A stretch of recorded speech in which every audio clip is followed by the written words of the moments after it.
موجود دلوقتي يا جماعة. احنا قاعدين مستنيين بولت، وبولت ده زي اوبر وكريم كده في مصر عندنا، بس موجود هنا في جورجيا.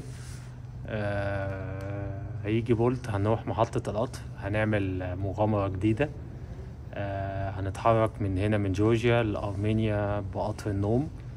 هنشوف بقى ايه اللي هيحصل. هي تجارب جديدة كلها بالنسبة لنا، فاحنا مش عارفين اصلا ايه اللي هيحصل فيها يعني. كوكي واقفة هناك اهي بتنام مننا اساس احنا كده كده هو قطر نوم، فاحنا هنروح ننام هناك، بس هصور لكم فيديوهات كتير منه عشان اعيشكم الاجواء معانا يعني. يلا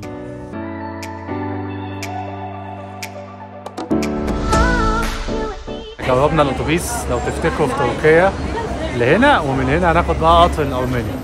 يلا بينا. يلا بينا. يلا.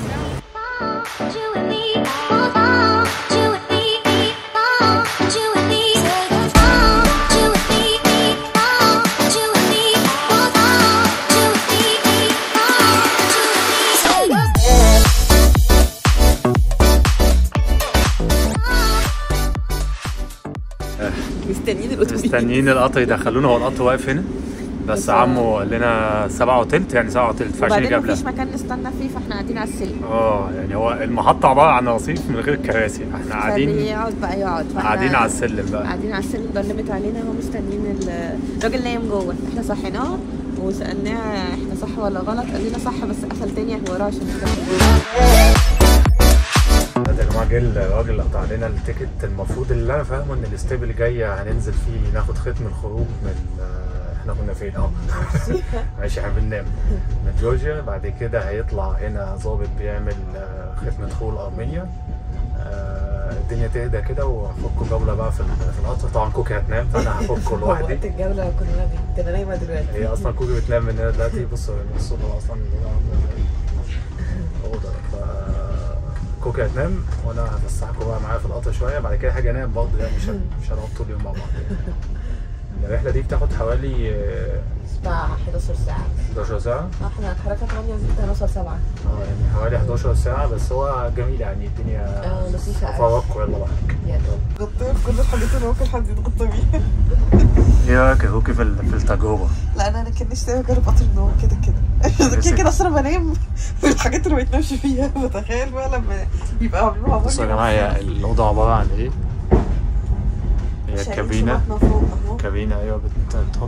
تحط الشنط فوق هنا وبتنام بقى هنا. انا هوريكم تناموا ازاي وفاضي يفرجكوا على حاجه عشان اهم حاجه طريقه النوم. كوكي سليب اكسبرت. 5 دقايق يهزني شويه القطر انام. عمو بيوزع بطاطين. ايه ده بجد؟ ثانك يو. ثانك يو.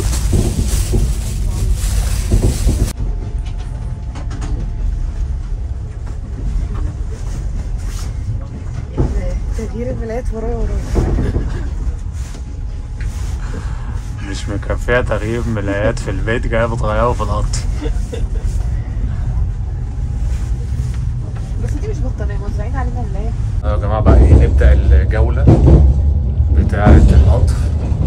هفرجكم بقى ايه الدنيا عامله ازاي.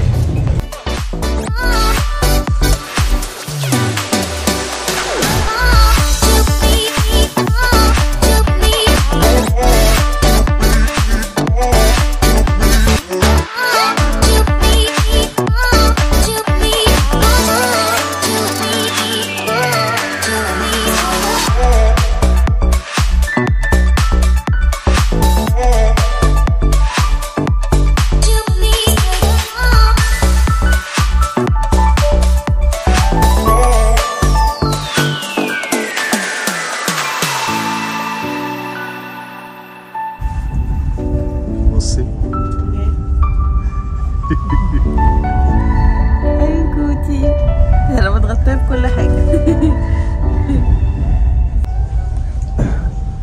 هكوكوا انا بقى كده ايه جوله في القطر، فهكوكوا على كل حاجه. الواحد بقى ايه عايز ينام شويه ونصحى بقى عشان ايه نكمل ايامنا اللي جايه. يلا بينا.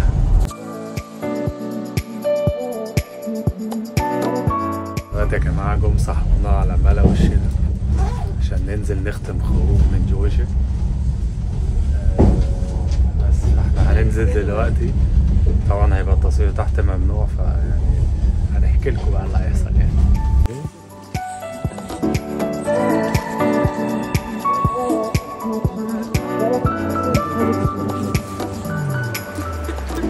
ختمنا بقى يا جماعه خروج من جورجيا. برضه مش عارف يعني بيطلب ليه يشوف فيزا جورجيا احنا قعدنا 4 ايام واحنا خارجين، فانا مش عارف هو ليه بيشوف فيزا. ما احنا خارجين يا ابني من عندك، انت عايز الفيزا ليه؟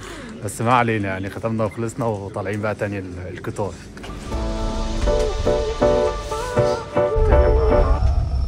صحونا عشان هنختم بقى مش عارفين ننام. ألمانيا. مش عارف انام وانا مبسوط فاكر ان انا جاي كده ما بعرفش انام. مستنيين بقى الظابط يجي يختم لنا دخول. ختمنا يا جماعه دخول ألمانيا وهننام الحمد لله. كوكي عايزه تنام بقى خلاص، حتى المنطقه يطفوا النور ويعملوا اجواء. بس هم يا جماعه طيبين قوي حبايبي كلهم. كيوت قوي، جم قاعد جنبنا من غير ولا كلمه كده. بس الراجل ظابط الجهازات بيطلع هو هنا مع الجهاز بيقعد جنبك وبيضحك وبتاع، مش زي الاتنين اللي احنا جايين من عندهم. يلا ما علينا. بالظبط. يلا خلاص. صباح الخير.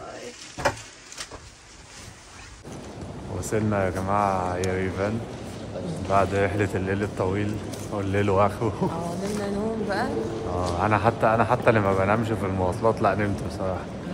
هنشوف بقى دلوقتي مشكلتنا ان احنا معناش شريحة لسه وبتاع، عايزين نطلب بقى حاجات. وطبعا السواقين بتوع محطة مصر اللي كل شوية قلنا يا باشا نوصلك والجو ده مغرقين الدنيا. احنا هنقعد ونشوف بقى، احنا كمان واصلين بدري فشخ الساعة 6 7 إلا 5 7 إلا 5 فالدنيا بادية قوي يعني. هنقعد